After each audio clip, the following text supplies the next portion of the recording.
Continuamos con La Noche.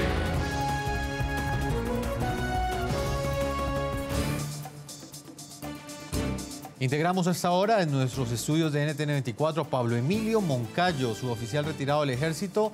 Estuvo secuestrado por las FARC 12 años, 3 meses y 9 días.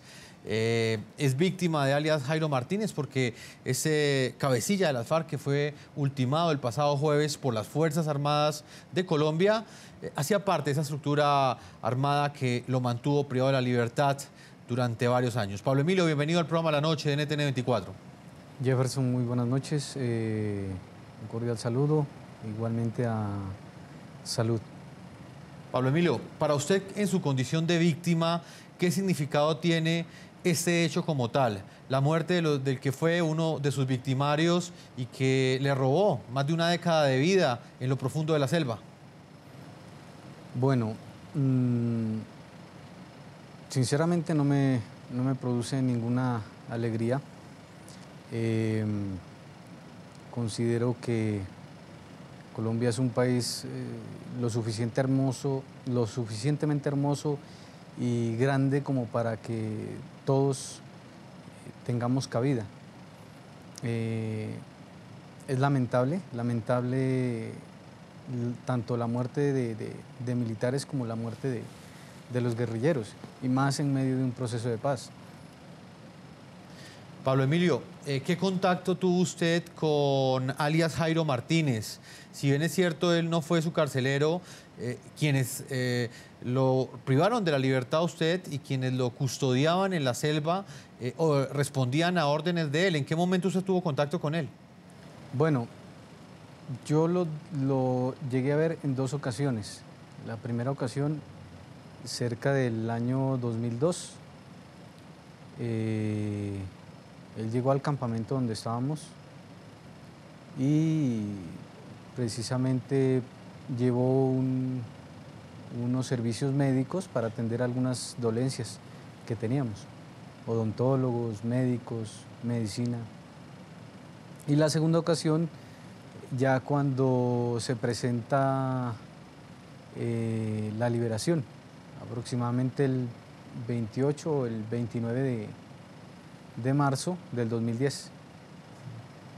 Pablo Emilio, a grandes rasgos, ¿usted qué tratamiento, qué tipo de tratamiento recibió durante esos más de 10 años que estuvo privado de la libertad? El solo hecho de que le hubieran quitado la libertad es una tortura, pero al margen de esto, ¿de qué manera lo trataron usted durante ese tiempo que estuvo en cautiverio?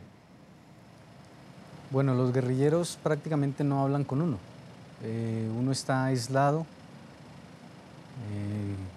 Es un campamento donde nos encontrábamos los 6, que era el grupo en el que yo me encontraba, y se limitaban expresamente a llevarnos la comida y a decirnos de pronto que nos alistáramos para salir a baño, pero mayor contacto no teníamos. Pablo Emilio, hace 5 años, cerca de 5 años, usted logró la libertad nuevamente. ¿Cómo ha sido su vida durante todo este tiempo? Bueno, ha sido un poquito conflictiva, porque desde que salí liberado no han cesado las amenazas, llamadas, mensajes, correos. No cuento con protección y por esa razón trato de pasar casi que desapercibido. Diría que vivo casi que escondido. Pablo Emilio, ¿y qué le dicen en esas amenazas? ¿Quién lo tiene amenazado a usted? No sabría señalar quién o desde dónde. Sencillamente me dicen que me van a matar.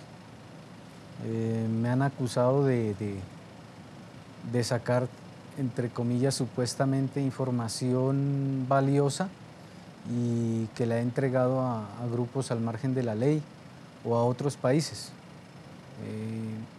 Y se han inventado cualquier sarta de mentiras en mi contra. Pablo Emilio, usted ya no pertenece a las fuerzas militares. ¿Por qué razón? Precisamente porque ya cumplí mi tiempo de servicio, 20 años, y también para acogerme a los beneficios que el gobierno me da con la ley 1660 del 2013. Pablo Emilio. Que es la de tiempo doble y la que me brinda la posibilidad de estudiar. Pablo Emilio, finalmente quiero preguntarle, ¿usted qué mensaje hoy le envía a las FARC y al gobierno nacional que están en una negociación de un modelo de paz, pero esta negociación se está dando en medio no solamente de cruentos ataques por parte del grupo terrorista de las FARC, sino también en este momento bombardeos que ha comenzado a ejecutar el gobierno nacional nuevamente?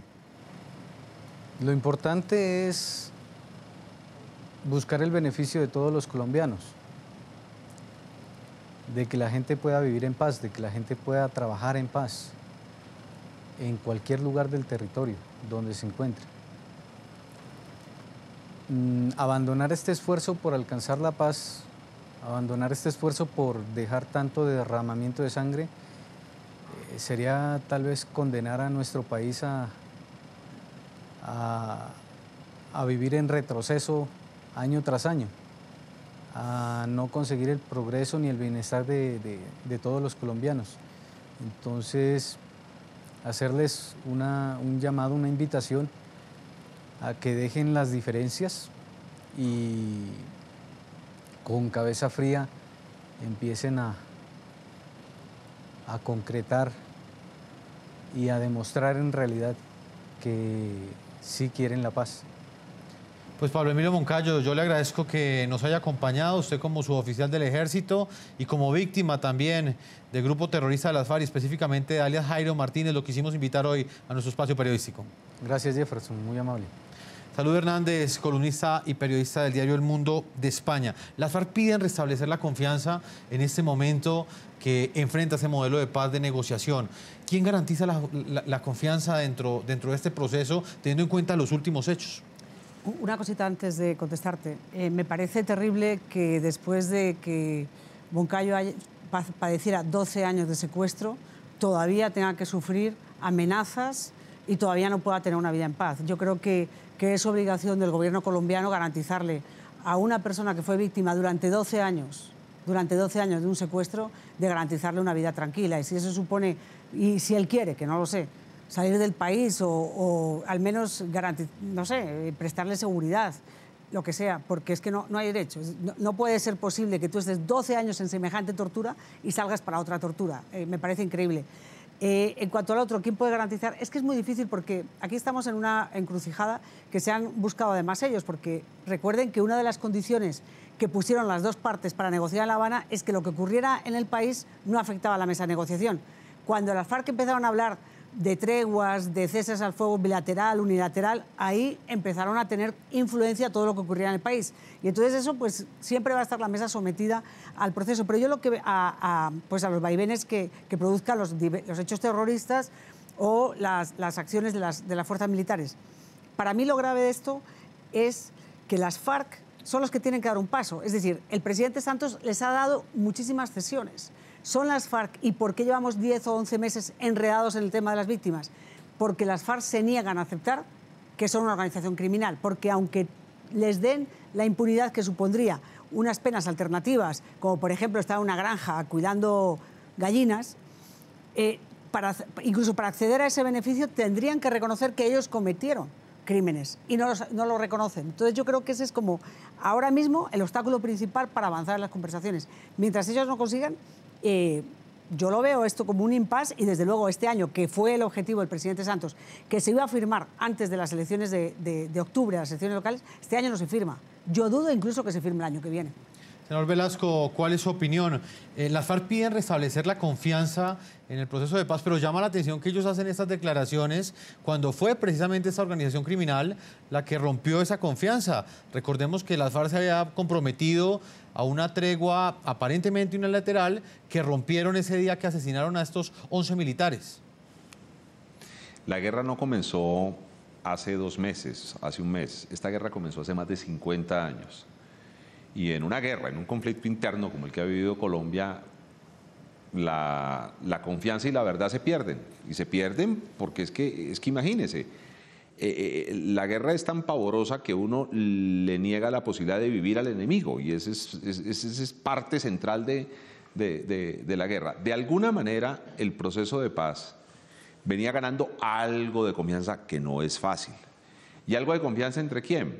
Más que entre las partes, entre la sociedad civil, que es la que termina tomando las decisiones. Lo que ha pasado en los últimos días vuelve a retroceder esa confianza. Yo creo que las FARC, de alguna manera, y especialmente sus voceros, tienen miedo de dar el paso siguiente, tienen miedo de cómo los va a recibir la sociedad, tienen inseguridades frente a su futuro jurídico, tienen inseguridades frente a su propia seguridad, porque es que cuando uno ha sembrado tanta violencia durante tantos años, pues uno le da miedo que va a terminar cosechando. Pero esta es una sociedad que tiene capacidad de perdonarte, tiene capacidad de olvidar, y yo creo que por la paz la gente se la juega, y se la juega desde muchos campos distintos. Yo sí creo que este es el momento en que las FARC deberían aterrizar, deberían entender que lo mejor que se podría hacer era acelerar la negociación, reconocer que son victimarios, como el Estado también tiene que reconocer que tiene víctimas, reconocer que han hecho mucho daño y prepararse a enfrentar esa nueva realidad de la negociación, reincorporándose a otra manera de hacer política distinta a la manera de hacer política con las armas. Señor Velasco, permítame, voy a una segunda pausa comerciales. Cuando regresemos ya estaremos en la parte final de este análisis desde dos ángulos diferentes que hoy les hemos querido presentar frente a esa noticia que genera revuelo en Colombia y en el resto del continente americano, y que tiene que ver con ese modelo de paz que negocia el presidente Juan Manuel Santos de Colombia con el grupo terrorista de las FARC en La Habana, Cuba. Una pausa y ya regresamos a la parte final de este programa La Noche. Ya regresamos con La Noche.